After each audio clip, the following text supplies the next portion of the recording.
Hey everyone, in this video, I'm going to show you on how you can easily buy Steam gift cards with PayPal.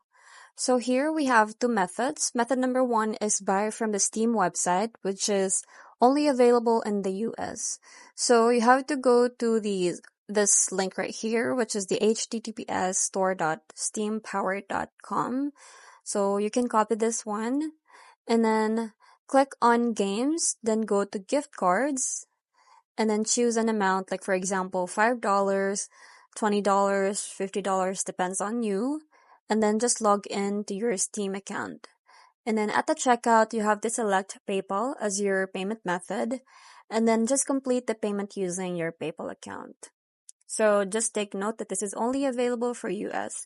So if you're not in the US, then you can use this method number two, which is you can use PayPal digital gifts. So you can visit this link right here. You can copy this one and then just search for Steam gift cards and then choose the amount and then pay directly with PayPal.